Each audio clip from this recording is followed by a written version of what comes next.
So for tonight's juror and artist talk, we have our esteemed juror, Anna Goldwater Alexander, a director of photography. Her most recent position was director of photography at Wired. She produced photo shoots and commissioned Wired photographers for over 20 years. She took a hiatus from Wired as the photo director at Dwell Media from 2011 to 13. She's been recognized and awarded honors by the American Society of Magazine Editors, the Lucy Foundation, Society of Publication Design, American Photography, Art Directors Club, and Communication Arts. Anna has a Bachelor of Fine Arts in Photography from the University of Arizona. She resides in Nevada, California with her husband, two children, four cats, and Trout the dog. And so with that, I'm going to stop sharing and I'm going to turn the floor over to Anna. So Anna, it's all yours. Oh, hi. So first of all, I'm told that if I move hands really fast, for some reason, I freeze. Maybe it's not happening with you guys. So, Not yet. okay. I have to sit on my hands because I use my hands a lot. Okay. So, first of all, is everybody Atlanta based? Or No, is, oh, okay. no. Yeah, I'm in California and it's 95 today and nobody has air conditioning in Northern California. So it's okay. I'm gonna be all right. I got my water. So, um, thank you for having me. I had a fantastic time. I mean, obviously, this is life, and I think it's a camera. It's not a phone. And I'm hoping that you all feel the same way. It is 100% a camera. I take, I don't know, 20 photos a day, and I won't, I don't put them on Instagram. It's just to record, I don't know, proof or my life or my cat or whatever. Food, a lot of food. Anyway, I had a great time. Um, about me. So my name's Anna, and I've always been interested in photography. And I knew when I was 15 that I wanted to be a director of photography for a magazine. I found out what it was. I was obsessed with magazines. I mean, it was the 80s. So, and it happened. I thought it was going to be Vanity Fair, but, pretty close. But so I started as an intern at Wired um, in 97. And then I went to another place and I came back to Wired for 10 years. And I went to another place and then to Wired for 10 years. And then literally a month ago, I got laid off. But everything's fine. I've never not worked. And it's actually really, really nice. So it's really nice. So, but the severance will run out. So I'll be fine. I'll find something.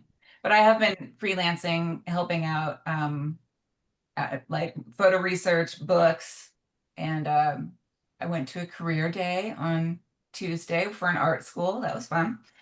So anyway, I just wanted to go through the curation process. This is literally how I do, even when shoots come in and they're 300 plus images, I look at them all in a grid and then I look at them singly and I actually write down the file number. And I know that you can tag it. I've done that before. I found an easy way to tag it, but it helps me keep the record so that I can go back to it if I need to, like, if I do a double take a little bit later, which I didn't with y'all. So, but for me, for when I'm editing, if I don't like it within a half a second, it's out. Like this one was really easy because they were all really good. And I do question if they were all shot with a phone, but that's okay. I think they were. Anyway, I had a really good time. And my cousin used to live in Atlanta and I did go to visit her, but I did my own investigative Walking Dead tour. I found out all the places and I rented a car and did it by myself. I'm sure there is a company that does that, but I wanted to let you know that. That's not what Atlanta means to me, but that's like big part. But I am Okay. north of San Francisco right now. And yesterday was 72, today's 95. That's just how it is here. There was one image in the show that you selected, Saba Sitton, one of her pieces. She realized after it was selected that, in fact, it was a photograph that she had taken with the DSLR camera. Luckily, she had submitted another image that I ended up sending to you saying, hey, can we That's use right. this one instead? And it Yeah. was an alternate because I wrote it down. I'm telling you. It was. I had like It's three a lovely alternates. image. Yeah. Okay. So with that, what I'm going to do is I'm going to go back to sharing my screen and we'll roll into the images. So,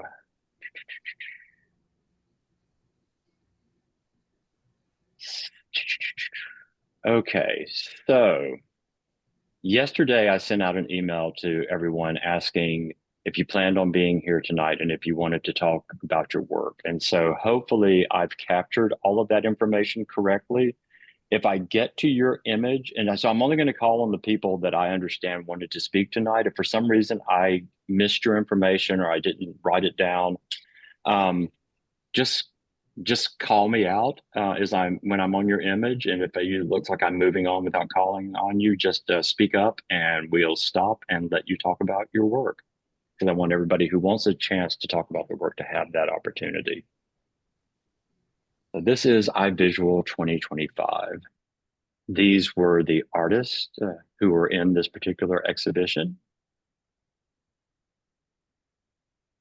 It's really interesting. We have a lot of people in this show who exhibit with us in other exhibitions that we've done. So it's interesting to see what work these people produce with their phone versus either their film camera or their DSLR. Uh, it's just a tool, right, in the hands of the artist. So first up is Callahan McDonough. Unfortunately, she was not able to be with us this evening, but this is her piece, Portal to the Future. I know Callahan like takes photographs on her phone and then she manipulates the photographs using, oh, I forgot what the name of the program is, but she does it all on her phone, all of That the was one of my editing. And questions specifically for this one. yeah, yeah, she plays with all of this on her phone. Uh, I think Procreate's the name of the program that she Yeah. uses. I think it's an iPad program. Yeah. Yes. And so this image here is from Cynthia Ayoub Harris, and she's with us tonight, and she's going to speak about her work. So Cynthia, you're up.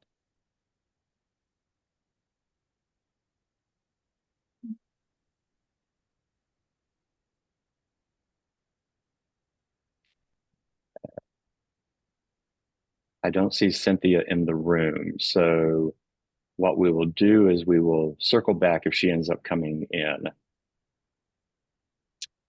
And this piece here is by Deborah Barnhart, is Old Faithful. And Deborah, I know you're here and wanting to speak, so the floor is yours. Well, thank you very much. And thank you, Anna, for choosing my work. It's Old Faithful. I took this photo at Yellowstone National Park. And I went there during the winter from February 24th through March 2nd. And I went with National Geographic Tours. And I had scheduled to go 3 years ago and then backed out of it and didn't know why I was being called to go back until I got there. It was so dramatic with the snow that it was nearly impossible to take a bad photo. That being said, I have an iPhone 13 Pro and I can set it on RAW. And that is what I did here. And it came in very handy because when I was in Bozeman, I left part of my battery charger in the wall. So I had three batteries, but I was not going to make it all the way through with them. Fortunately, the Nat Geo guide showed me how to charge the battery in my camera. But at this point, I was going back and forth between my phone and my Nikon camera. Batteries don't last very long when it's super cold out. So what I liked about this photo is the sun star there, and Old Faithful seems to be having a conversation with it. But I will say that it was an amazing experience, not just from the landscape perspective, but the photos of animals. You think you've seen one bison, you've seen them all, and you haven't. You're at a rest stop and they're walking down the road. They're just all over, and they're amazing animals. I was able to get a photo of a fox, an elk, and several other animals. But yeah, I mean, I was lucky. I normally will when I go on a trip, will go back and forth between my phone because I can shoot in RAW on my iPhone 13 Pro. So I kind of do that as backup, and it worked really well here. And that's it. Thank you again. Thank you very much. This piece here is by Ellen Mertens called Almost Home. Unfortunately, Ellen could not be here this evening, so she will not be speaking. This piece is by Eric Burkhart. It's called High Top. Wait, I have a question. Sorry. Yes. Can I ask your process of choosing Ellen's flower plate for the main image for iVisual? So Sorry. yeah, no problem. When I'm let me go back to it. When I'm so there's usually an image I have to choose for the exhibition itself. There's one for the postcard that's going out. There's a different one I have to do for the juror talk. And then there's a third image that I select for the poster that goes in the window and on our sandwich board. So I try, so it's a couple of different things. One is the orientation of the photograph for a specific use has to fit a certain way that I can use it. Yeah.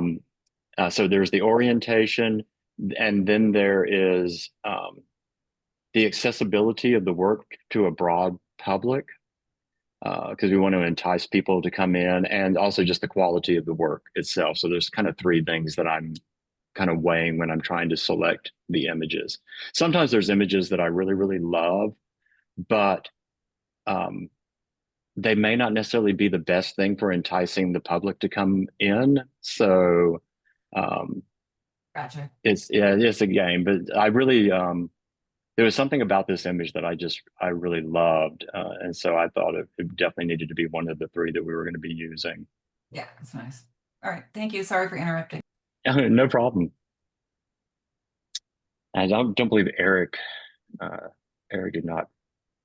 I did not hear from him, and I don't know if he's in the room, but this was his image.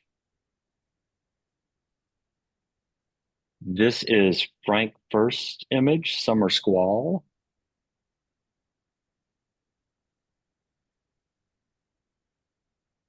Next up is Gabriel Garcia with Out for a Stroll, and Gabriel is with us tonight. So Gabriel, the floor is yours. Thank you, David, and thank you for Anna for choosing one of my photographs. This photograph doesn't have that story. I mean, this is my backyard, actually. Yeah, and it had rain like we've been having in the last few days, so all these critters were coming out of the mud, and so I mean, is this centipede, I think it is. It was very tiny. I mean, it was maybe like an inch big. So I put my phone really close to it to try to, and waited for it to come out of the leaf. You can see a couple other worms going around. But it's like you said, the cameras nowadays on the phones are like are amazing, and people use them more for photography or listening to music than actual calling people. so yeah, I started when I got this phone, started like taking pictures with it, um, and I was yeah sometimes amazed like how what you can get out of these phones, but it was kind of intriguing to me that if I can ask like what drove you to this one image, because normally I do when I go out take pictures, I do like documentary and street photography, so this is sort of unusual for me. I love the image, but it's sort of it's not what I really do on a regular basis. If I go out take pictures, um, so yeah, I was wondering, even though with my phone, like I say, it's always in your pocket. So if you see something interesting, I always like get it out and take a picture, you know. But you knew But to submit it. That's what's amazing. So it is one of my favorites. oh, thank you, thank you. Yeah, I have to say also that my wife had to a little bit of push on that one. I was like, I don't know who this one is. Like, no, that one with the bug. Get that one. Yeah, I was like, okay, okay, yeah, I'll put that one in with the other ones. So I guess it was good. She pushed me to put that one with the other ones. All right, I'll let her know. Thank you. Yeah. Yeah, it's really cool to be able to like see all the detail and the information, like to see a creature like this in a way that you normally don't get to see them. Yeah, yeah, I that's one of the things where I try to do, like getting that phone as close as it could let me, as close as the phone could focus on the centipede. Um, try to get that, sort of, it's a tiny insect or a small insect, but it looks, you can see all of, the legs and the shine on the shell and all that. So it's like, and the texture on the leaf. And so, you know, that was yeah. One of the reasons that I was sort of skeptic about putting this one in with the other ones is because normally this is not what I do, not the type of photography I will uh do, even though I like the image, so so but I guess I'm glad I listened to my wife. Yeah, Thanks, Gabriel. you're welcome. Thank you. Thank you, Anna. So this image is from Jean Dominic, Winter Geometry. Unfortunately, Jean is out of the country right now and couldn't join us this evening.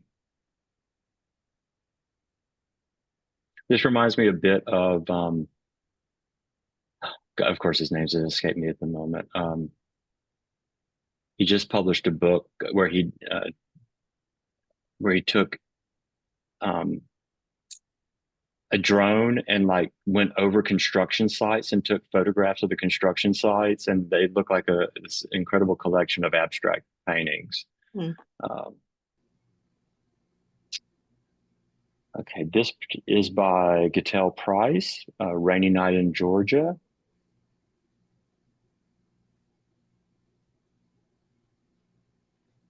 This work is by Haley Levine, Last Cut.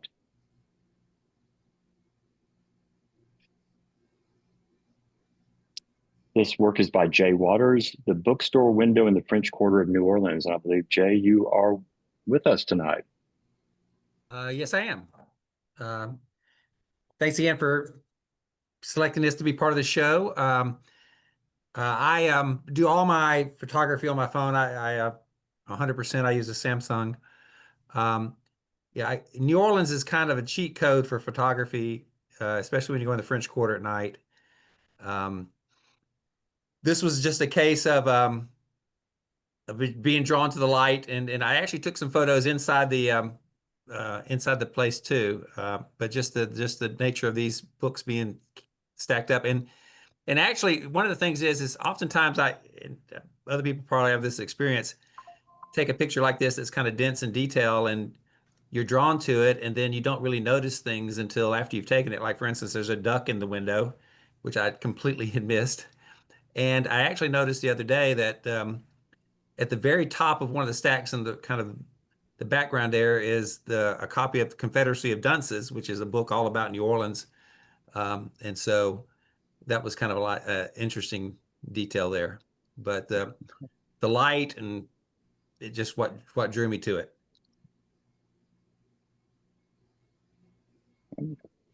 Thank you very much. And next up here is Josh Booth with his piece Ascent. And Josh, you are with us this evening? I am. Hopefully you guys can hear me okay. I'm Yeah. currently down in Uvita, Costa Rica. So if I lose the internet, that might be it for me. I mean, I may get back on, as a fair warning. But the this particular image, it's pretty typical of a lot of my work. I like to kind of find those things that we all just tend to pass over. What I love about this piece is it kind of has this dual meaning behind it. And, we see this and maybe at first glance, it looks almost like a mountainscape. And I love to do nature photography is one of my favorite things to do. Especially like out west, like in the Grand Tetons area and, Yellowstone, places like that. But then there's also this element of like, well, wait a minute, that's not a mountain. And then if you look closer at it, you realize this was just a smoky campfire when I was camping with my kids and my wife, and we were sitting there. And as you can see, the wood was very smoky. It was terrible when it came to the smoke from the campfire. But I was able to just take this shot with my iPhone, and the iPhone, like we've talked about, all of us have talked about at this point, is it can become that tool for us, and the idea is once you understand kind of how a camera thinks and works, you can really use almost any camera at that point to get some really cool photographs. And one of the quotes that has always kind of stood out to me, I don't think he actually said this, but it was in the movie. It was in Patch Adams. I'm just going to pull it up here real quick. He goes, "See what no one else sees. See what everyone else chooses not to see out of fear and conformity and laziness, and see the whole world anew each day." I know that's something that's always kind of stuck with me. And I think that's kind of a lot of the theme of my work is like, oftentimes it's just something that you might step over, you might walk by, you might not necessarily notice. But that's something that I tend to do is I tend to notice the really weird things and get distracted. And I'm the weird guy laying down in the street looking for a bug or something like that. Right. And so I think that's kind of the culmination of my work is helping us all understand and see all the things that are around us at all times. And again, I just want to thank you guys and thank you, Anna, again, for choosing this image because I don't know, it meant a lot to have this for some reason, this one particular image to be chosen for me. It means a lot. So thank you guys. Thank you.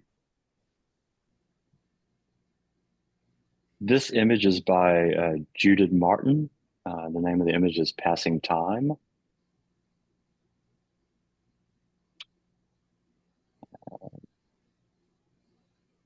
This was taken at the Guggenheim in New York. We had a chat about this at the opening. It was funny. She was standing outside this restroom that's in the Guggenheim, and it was like, after talking to a number of photographers, many of us have like, while waiting for someone to come out of the restroom there, have like done photographs in this particular area. So it was really cool seeing this. Catherine Glasses, Inside Secrets.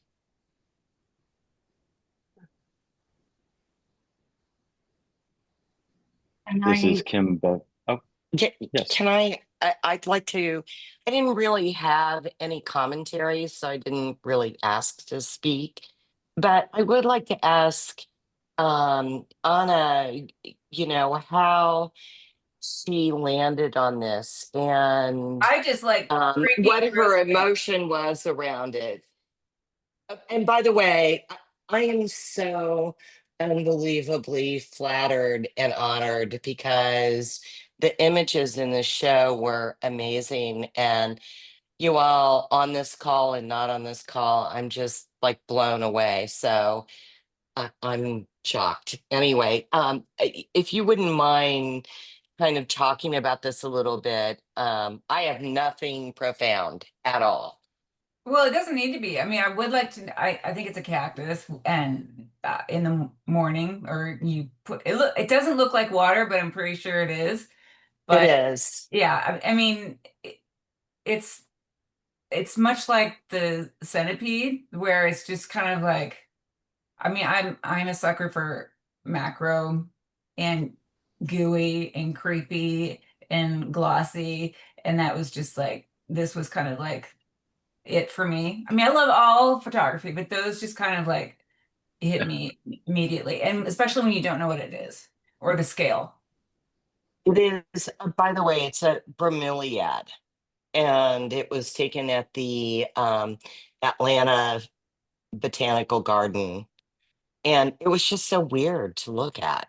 I mean, it was a gigantic plant. So, yeah. Anyway, thank you so much. I appreciate that. Yeah, I don't think I've ever actually looked at a bromeliad from this point of view, especially one that's getting ready to bloom. So really, really interesting. So this piece here was from Kim Bailey. It's called Mimosa. Where am I at? Okay. This work is by Lisa Hill. It's called Random Walk. And the next piece up is Lynn Brettfeller's Napping During My Mother's Hospice. And Lynn's with us this night, today. Hi. Thank you very much, Anna, for including this piece in the show. So this is from I've been photographing my parents with my iPhone for the past couple of years, since like maybe 2019, 2020. And it's a series. I became their caregiver after my mom had to have a pacemaker put in. So I took care of them, you know, and they both have dementia or had. My mom passed a couple of days after this photo. Into 2023, I had to put them in assisted living, or that right away they went into memory care because they couldn't live in their house any longer. But this is like when one of the photos when I was just sitting with my mom in hospice. And so the series title of this project is Today is Yesterday and Tomorrow. And so that's basically the gist of this photo. And and one thing with the iPhone is it's always with me. So, you know, I can it's easier you can take it out for those quick moments when you need to take a image of them, you know, where they're eating, doctor's appointments. And and then I'm just continuing on with it with my dad, because he's still around, and we'll see where this leads me. Thank you for including it. It's beautiful. Thanks. Yeah, it's a really powerful photograph for anybody who has lived through this with their parents. It's like we know this moment. And it was like when I saw this picture, like I remembered my mom in this exact same situation. And, you know, back to your question, Anna, from earlier, like this was an image that I really wanted to use for one of our advertising things. And the ratio I could not make work with our templates and stuff, no matter how hard I tried. So unfortunately, I wasn't able to use it, but I really, really love this photograph and think it's just like the composition, everything is just really gorgeous and touching. And this one here is from Mark Greenberg, who is also with us tonight. So Mark, you are up.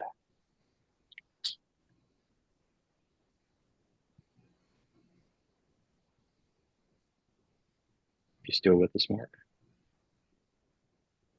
I thought I saw him come in the room, but I don't see him listed here. So we will move on. And if he comes in, we will circle back to him. And this one here is from Murdy Cope, and Murdy is with us tonight.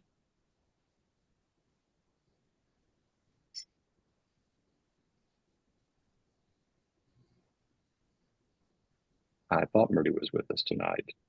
Sorry, I just figured out how to unmute. Okay, great. Let me just go back to yours. Okay. I haven't really been Zooming since the pandemic, so they changed the button. Mark Greenberg, I thank Anna as well for serving as our juror and selecting my work. This picture I really like as an example of how good an iPhone can be. I'm a lifelong photographer.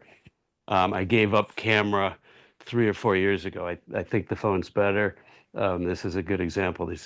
There's just in this case, the wide angle, which I'm usually using for like a landscape, works really good in small spaces as well. There's just a lot included in this photo that you wouldn't catch on anything other than a super wide angle lens. It also shows how I would have trouble getting this dynamic range out of a camera. You might have to take a number of shots. There's some bright areas, some dark areas. I did lighten it a little bit, but I just think that's a hard shot to take indoors and have it look good with a camera, and the iPhone just ate it up. In addition, the subjects in this camera would not have tolerated a camera. This is a stealth photo. I was standing at a bar at a local restaurant, ordering a drink, and looked through the magic looking glass and saw this. And then, aside from the camera aspects, just the picture has a lot of other just photographic interest. Just as from a photographer standpoint, I'm an ophthalmologist as well. You have the lens inside a lens. We're getting refraction and reflection and actually a prism effect. You can see the whole window in the glass, but only a piece of it in the actual photograph. So that's actually a prism bending the light, so you can see outside the window, but not through the window, which is fun, I think, for any photographer. And then just getting to the subject, there's just a lot going on. We've got food, which is always sexy, and then there's interest behind the food as well. The characters just are a little out of the ordinary. A little blurry, I think, leaves a lot to the imagination. There's somebody watching over to the side in the painting. It's almost like a still life. And so I really like the shot and appreciate your including me in this. I mean, they look like they're from the 1800s, the whole thing. It becomes impressionistic, and, Yeah. and the photo blur gives a little bit of that. And yeah, it's sort of feels like a scene from a French cafe. Yeah. And it is, I guess. Where is it? One of the local restaurants in town. There's a steak frite cafe. Interestingly, the day that the photo was selected and we got our email, the restaurant Instagram had somebody else had taken the photograph from the other side. It was a terrible photo with bad light, but it was the exact same day, as though somehow somebody had seen this. Nice.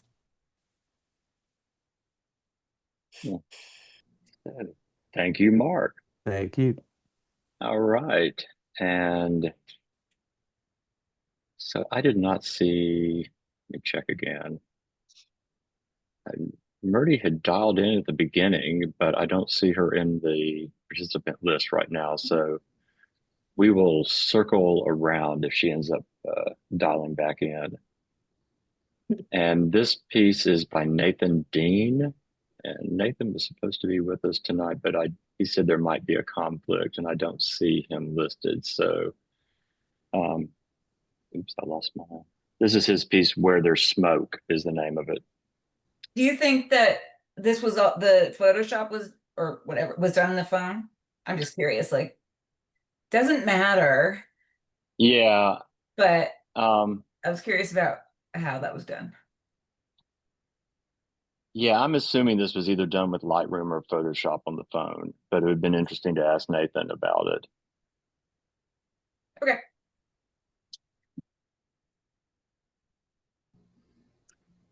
And this work here is by Nikki Murphy. It's called Rainy Day Reflection.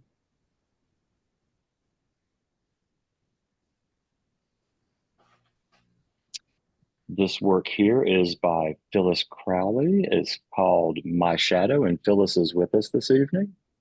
Okay, I'm here. Actually, that's not the right title. Oh, okay. I put that in because I got confused when I was doing the application. So the actual title is The Shape of a Question. And excuse me, this image is from a project that I started about, I don't know, a year and a half ago, when my husband became ill, had an operation, and nearly died. And it was a very grim time. And I was spending a lot of time in medical places. And I started thinking, I think I'm going to photograph what's around me, just because I wanted a sense of what my environment was. And there's always a lot of waiting time when you're in those situations. And then I started looking at the pictures and they started to come together. And I thought, this is a project that I'm going to work on. And I know 3 things about it. I know that it has to be black and white. I note that it has to be very high contrast, and there has to be a lot of black in the pictures. So it evolved, and it was actually an exhibit about a month ago, and this was the last image in the exhibit. So it's a little hard to see the whole thing. There were a lot of images of medical places. Well, first of all, the series is called Can You Free a Mind? And there is a picture of the portraits in it. There's a girl who's wearing a mask. There's a face that's half hidden. And there are people whose backs are turned so you can't see them. So it was partly about not getting information that I wanted. And this is a back of somebody. A lot of medical pictures, a number of diptychs, and there would be an image of one diptych and another, and then those 2 images would be very close to each other. So you sort of read them as one unit, even though it was made up of 4 pictures. So I'm trying to give you sort of a sense of where this came from. And in the end, I guess partly I wanted to put myself in it. I had a feeling about this shadow. It certainly reminded me of Lee Friedlander. When I saw I was casting a shadow on the back of this woman, I immediately thought of him, and I thought, well, why not? He did it, but why can't I do it too? So I did. And what came into my mind was, am I shadowing you, or are you casting a shadow on me? Was the question. And that's kind of all I have to say about it. If that makes Thank any you. sense. I don't know, because there's so Yeah. much you can't see. No, that was perfect. Yeah. Oh, Thanks for and the context. I had the same problem as somebody else. I was putting some pictures in, and then I thought, wait a minute, because it wasn't all cell phone. The idea was that it would be spontaneous, and there would be connections that were visual, but were not subject connections. So there were pictures that looked kind of surreal. And then when I applied, I had to think, well, what was taken with a cell and what was not taken with a cell. And at first I did actually make a mistake like somebody else did. But this was very definitely a cell picture. And I agree with everything that's been said. One of the things about the project that was so interesting was you can take pictures with your cell phone. You do not take with your regular Canon or Nikon. I'm a Canon person, because you can put the cell phone on the ground. You can put it way up in the air. You can get these funny angles. You can do macro. You can do all this stuff. And it's so easy, and the camera is so good.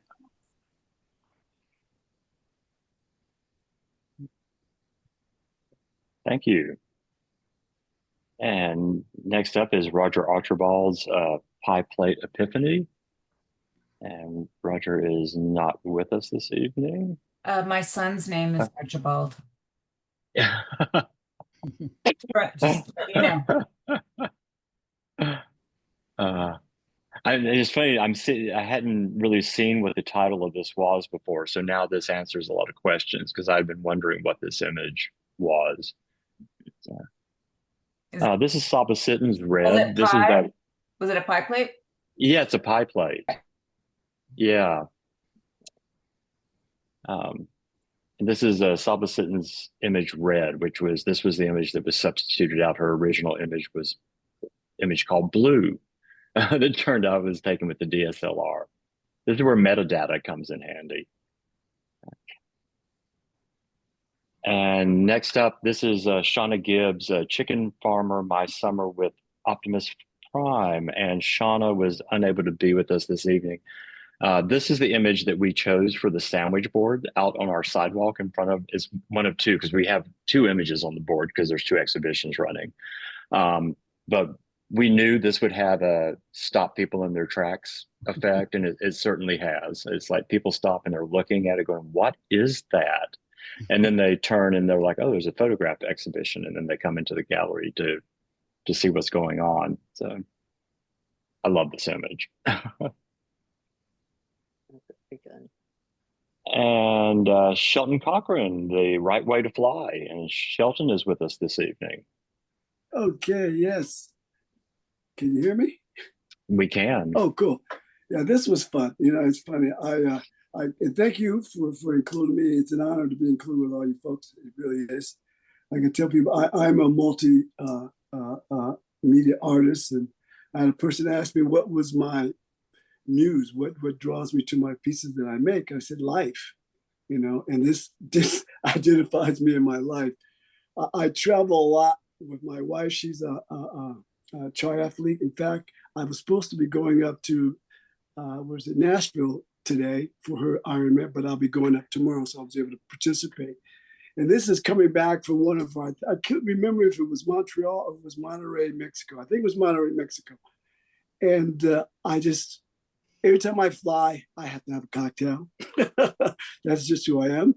And it's funny because I'm an Army brat, and I was born in Wiesbaden, Germany, and 6 months later, I'm on a plane to Fort Knox, Kentucky.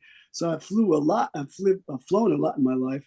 But this one, it just so. But I still have to have a cocktail. That's just who I am.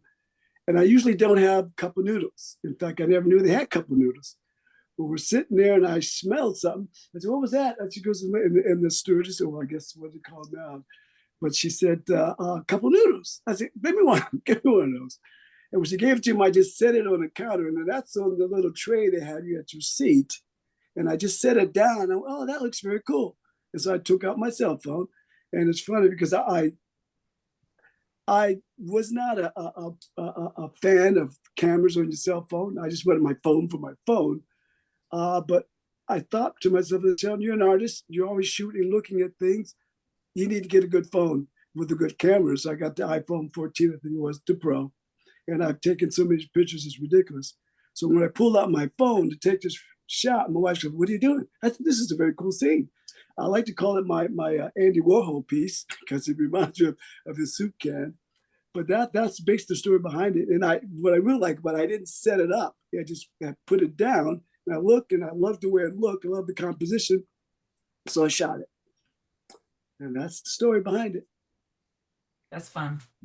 Oh, is the Jack Daniels for the soup? Just kidding. Yeah, that would be cool. You know, it's funny that you said for the ribs, that would have been different. True.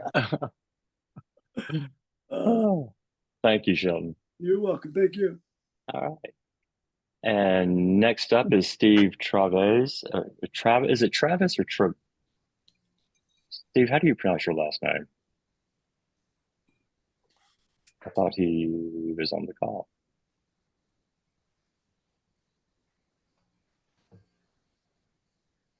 Okay, checking. I don't see him in the list. He was supposed to be here tonight, so we'll move on.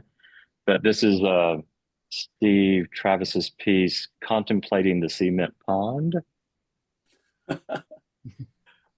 And next up is Tara Coit, whose image we used for the promo for tonight's event. And this is her piece, Red, White, and Slush. And so Tara, take it away. Hello, everyone. Thank you, Anna, for selecting this image. And thank you, David, for selecting it for the promo. That's my first promo image. So I got a double win for this exhibit.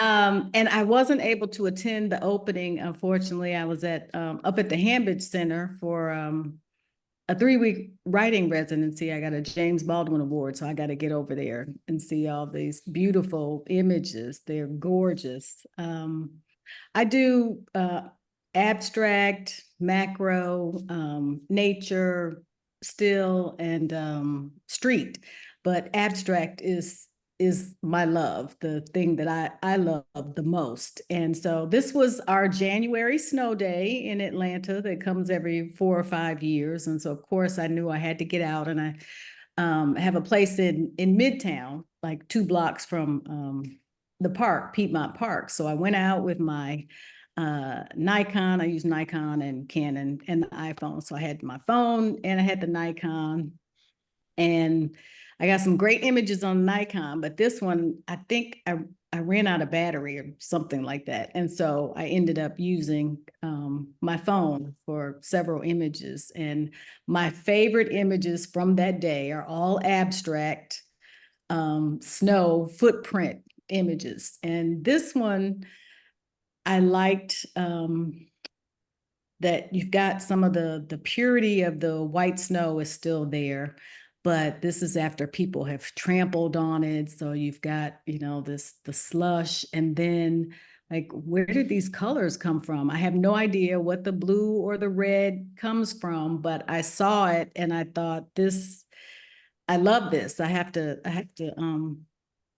get this on my phone. So I used that, and I liked the mystery of it, because everybody who looks at this is like, well, what is the red? Is that blood? I'm like, I don't know what it is, but the color, it added some great color to the image. So I was pretty happy with it, and very happy that Anna selected it.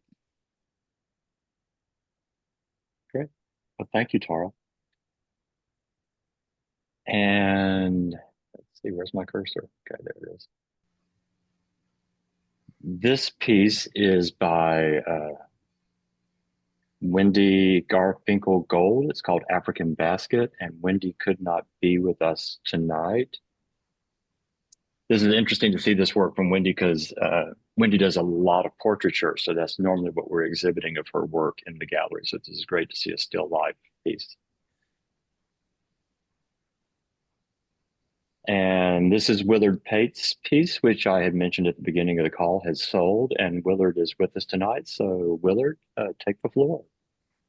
Well, I appreciate very much your including the photograph in the exhibit. It's just a simple explanation about it. I'm a teacher.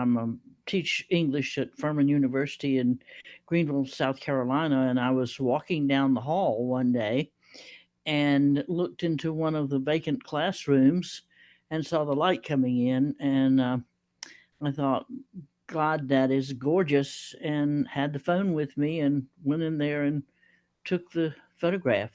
I use the cell phone for just things like this that I see. I use it a lot to take photographs of cats. I love cats. And then most of my other work actually is using a Leica and taking a lot of black and white. Cats are the #1 subject. It's all right. Yes. I love to photograph cats. I would guess 85% of my phone is all cats. Yeah, well, that's practically what mine is. And I have 2 kids, but it's all cats. Yeah, if this photograph had been black and white, it reminds me of the sort of photographs you see from like the Man Ray period of photography. Yeah. Mm-hmm. Well, I could have played with it to turn it into black and white, but Oh, I no. No, I mean, I didn't want to, but I mean, you know, Yeah, I mean, I love that like copper color, and well, I like the yeah. copper color and everything, but I mean, you know, it's just nature doing something there. It's beautiful. Light is. Yeah. So that is the last image in the show. Is there anybody that's on the call that wanted to talk about their image but didn't have an opportunity to do so? If there is, I can always hop back to the image and give you an opportunity. If there isn't, we're going to move on into the Q&A portion of the evening. Going once. Okay, well then I'm going to stop sharing my screen. And everybody is free to unmute. You can, you know, if you want to raise your hand, or there's like that little raise hand icon, or you can just actually do it in the camera. We can call on you if you don't want to actually speak, and if you'd rather type your question into chat, I'm happy to ask the question on your behalf. So we're going to open up the floor to you guys if you have any questions of Anna, or if you have any questions of any of the artists that are exhibiting in the show.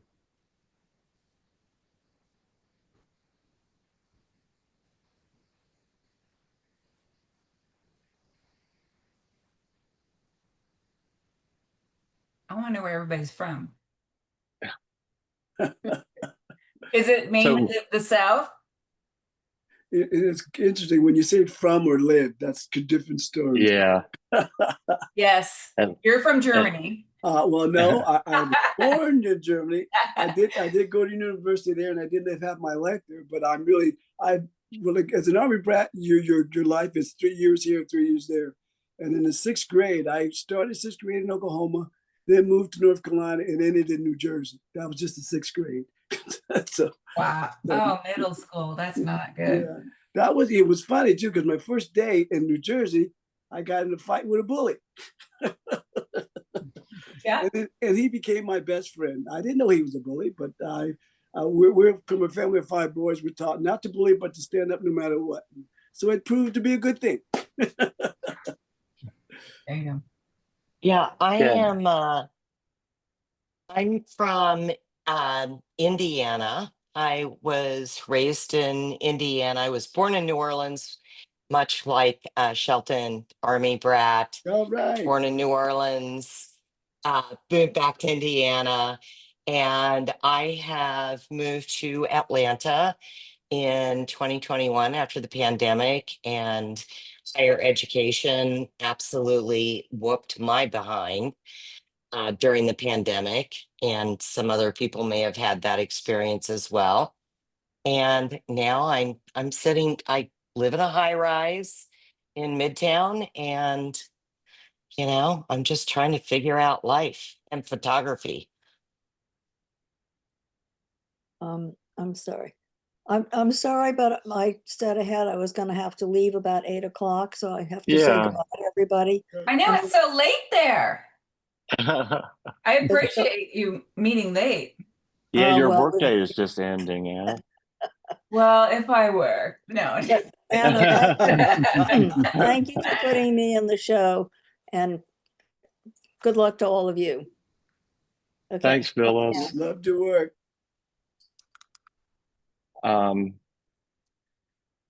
So APG's membership, we just recently surpassed the 700 mark with wow. members. I think I checked this morning, we had like 703 members, which is pretty fantastic. Very cool. And it fluctuates, but anywhere from about 15% of our membership is actually outside the state of Georgia. We have 3 different purchase award programs that we offer. One's for the High Museum of Art in Atlanta. That's a $4,000 purchase award. We have the $3,000 one out in Museum of Fine Arts Houston, and then there's a $1,000 one with the Museum of Contemporary Art of Georgia.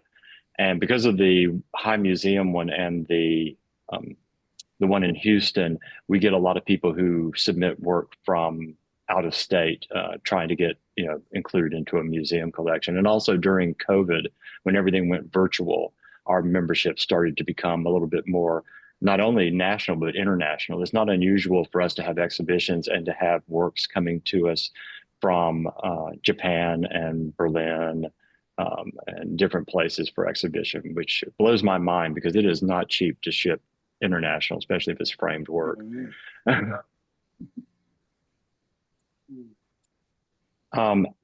Ellen had a question about her work, and let me just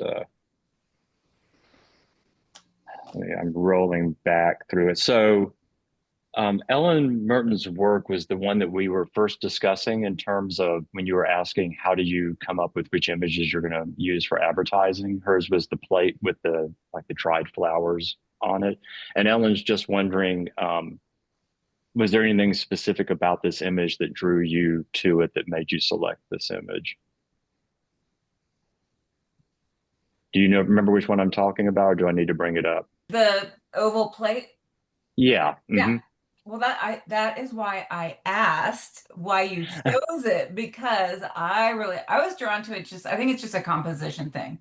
And I want to believe, it doesn't matter. I don't want to know. I want to believe that it wasn't cropped or anything. It was just like perfectly, when I take a picture, I don't like to do anything to it in post. Like I don't like to recrop or anything sometimes.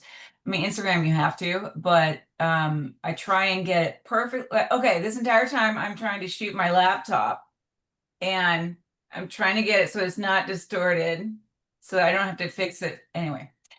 But that's why I like it. It's just like perfectly done. And I'm also assuming it was just an accident and Ellen walked by it.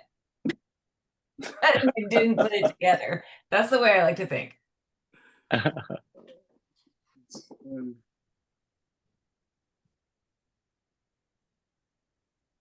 Well, I wanted to commend Lynn on her photograph of her parents. 'Cause I did something, not a similar photograph, but my mother recently passed and was suddenly in the hospital, and it occurred to me to start capturing some images. And so I'm working on trying to assemble them into something that can be a show, and in a tasteful way that is unique yet universal, which is what I try to do. I strive to do in my images, to find something that is unique, that will capture someone's eye, but still has a universal element, so that everyone can say, oh, I can relate to that on some level. And I think I love that. When I saw that image, I thought, oh, that is beautiful. Yeah, it reminded me when my mother passed from Alzheimer's, and we were lucky enough to keep her at home.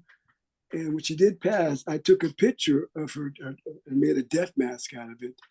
And I included it in one of my pieces called Savannah Reclining Woman. And at one of my shows, a woman came over and she was crying.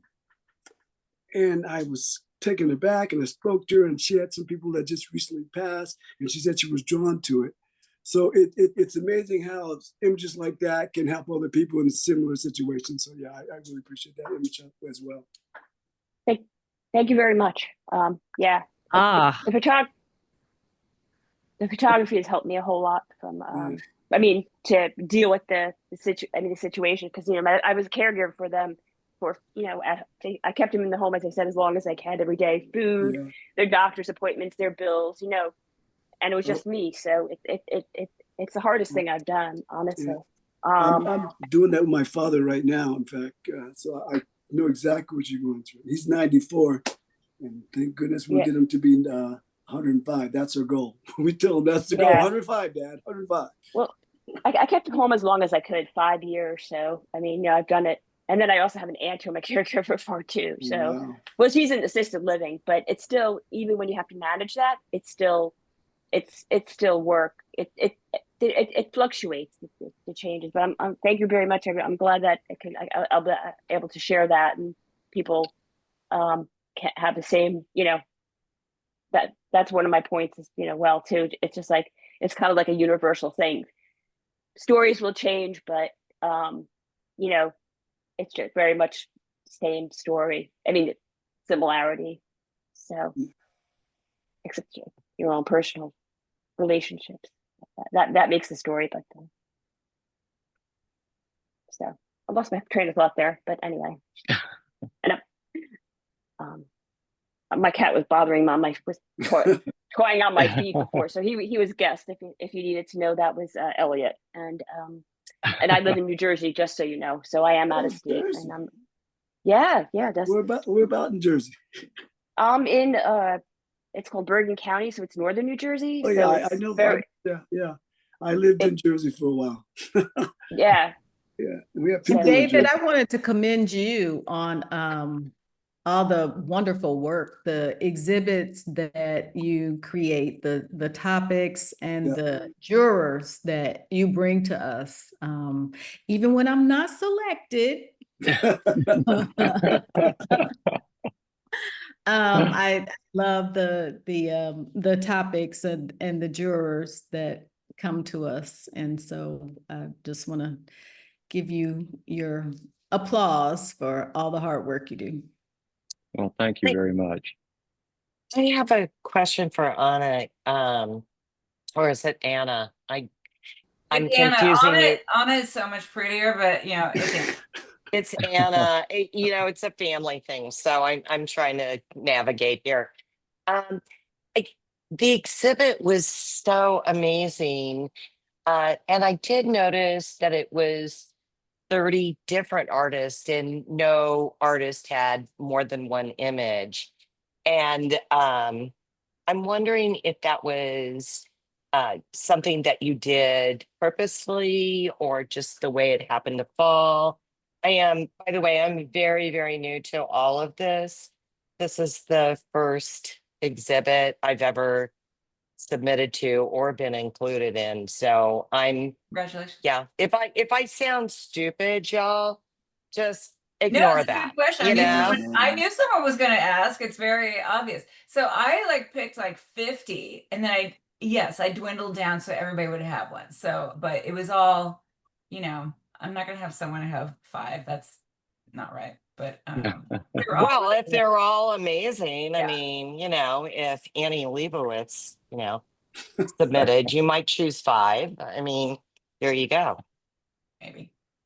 But Yeah, thank you for answering that. Sure.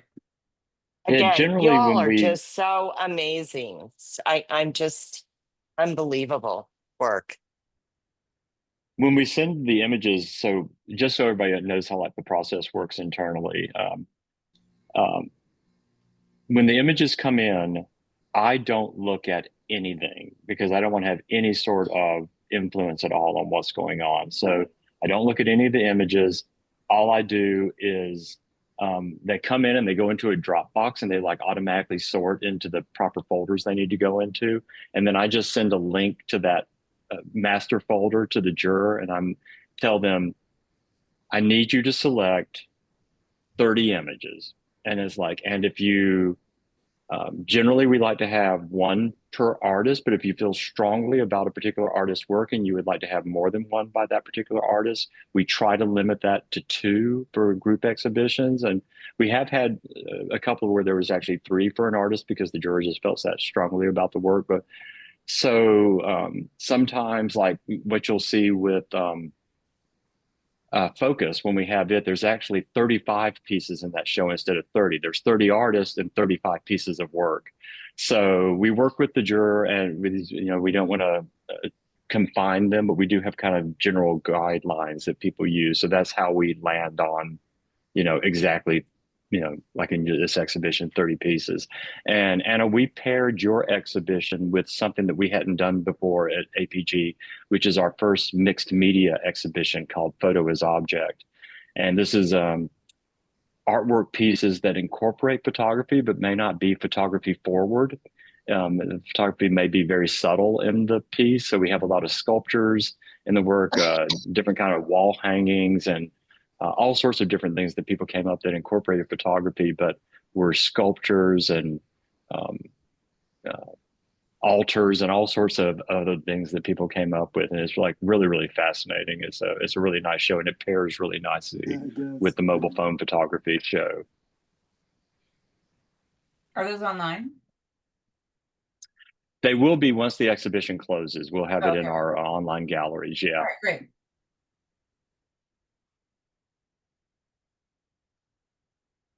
Any other questions before we wrap up for the evening?